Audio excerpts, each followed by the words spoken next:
and welcome to another episode of the Jarring Science Club. I'm your host, Brenda. Today we're going to be making a flower terrarium. A terrarium is something that is a contained ecosystem inside of a jar. Here's what you'll need. For this one, you'll need a very big jar.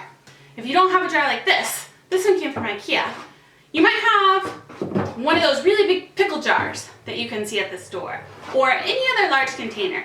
The most important thing is that it has a lid that can seal. You'll also need some flowers. Make sure that they have the roots attached if you pull them out of your garden. Some rocks. You'll probably want some big ones and some small ones. If you have sand, you can also put a little bit of sand in. We don't have any sand, so I'm going to skip that. And some potting soil.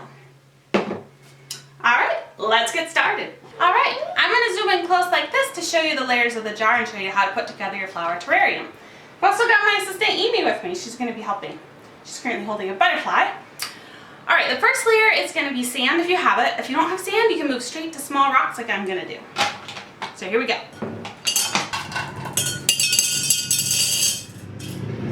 Just a nice little layer there to keep it from getting too wet down at the bottom. Next is soil. Alright, that's good. Next we are going to add in our flowers. Alright, time to plant the flowers. Make sure they get down in there nice and good. Oh, thank you for adding that stone, Amy. In goes the flower root. Get it nice and deep in there. Make sure all those roots are submerged. If any of your plants are too tall, just chop off the top bits. Alright, and now Amy's going to add in some of our stones for extra stability. Thank you, Amy. Put one back here.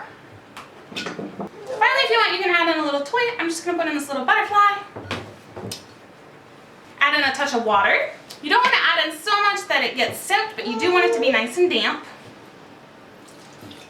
Now put on your lid, and there you have it.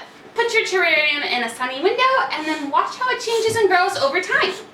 When you're first getting it started, you may need to add just a touch more water every now and then to make sure it doesn't dry out, but be very careful not to overwater it, because in a closed environment, the water recirculates. And so unless your jar has a leak, all of the moisture that you add in will stay in the jar.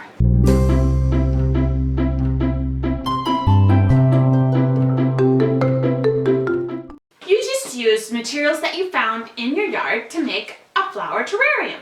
But what makes a terrarium work? Here's the science. A terrarium is based on the concept of biomes.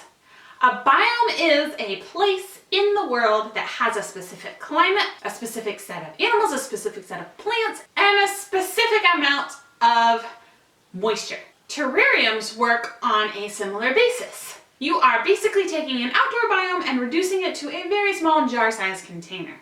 When built correctly, terrariums can survive on their own for a long time, even with a closed lid. That's because the moisture level and the oxygen inside of the jar are recycled, and you have a mini biome inside the jar. In our jar with the flower, the rocks, the soil, the little bit of water we put in there, and the flower all work together to keep the plant alive. As long as we keep our flower jar in a sunny location, the flower will continue to grow and thrive. It's fun to watch the water move from the dirt to the plant to the top of the jar as moisture and fall down the sides as dew. This process can take a few weeks before you can really see it get started, but it is a really fun thing to have on hand to watch and see how the plant changes over time inside the jar. That's it for today. See you next time.